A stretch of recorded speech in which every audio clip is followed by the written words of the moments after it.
мазаққа айланып отыруын дәлелдеп берді ғой. Негізгі заң мазаққа айналғаннан кейін басқа құжаттарын, басқа фактын далада қалады. Неге? Мемлекеттің сыйын қамтатын заң, негізгі заң, ата заң, қалай айтатын болса. Енді оған немқұрайлылар ол заңды басқа ұлт өкілі жазатын болса, ол мемлекеттің басында отырған адамдар бейшаралар.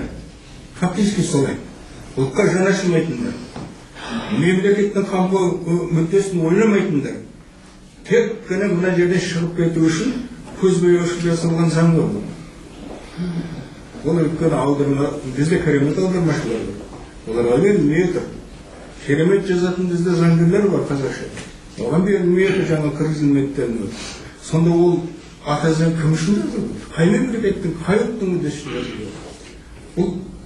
Бұл ана баста отырған адамдардың біріншіден солқылдақтығын, екіншіден білімсіздігін, үшіншіден мемлекеттік мүдделі санасының жетілмегендігі, ұлттық мүдделі санасы жетпей тұру. Егер ұлттық мүдделі, мемлекеттік мүдделі санасы жететін болса, мынандай қиянатқа бармайды. Ұсыныс мынандай. Біріншіден басып айту керек шығар. Қазақ елі мемлекетінің елбасы дейміз бе, президенті дейміз бе, үкіметінің басшысы дейміз бе, қай жерде болса да сол мемлекет тілде сөйлеу керек деген талап қойылған. Сонда ғана. Екіншіден, парламентке сайланатын адам міндетті түрде мемлекетті тілді жақсы меңгерген адамдар бар. Соны қолдап отырмын. Осы айтылғандарды сол күйі қалдырса. Екіншіден жаңа латын алфавиті дегенді айтып отыр. Мына Қытайдан келген азамат өзінің практика екенін көрсетіп отыр ғой тәжірибеде. Біздің Қытайда қаншама ол 1,5 миллион деген бері.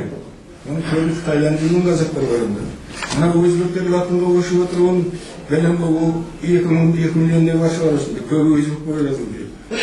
Түркия елін алыңыз. Біздің ерте кездегі медициналарымыз латын есінде бар. Бүкіл ғылымдарымыз біздің арқылы. Біз латынға дейсіз ғой. Латынға көшудің керектігі ол қазіргі осы жердегі 70 жылдық, 100 жылдық орыстың кетіп қалған, оны бұлай өшіріп оқымай. Ол кездегі оның КПСС тарихы ғой, осы екеуі керек.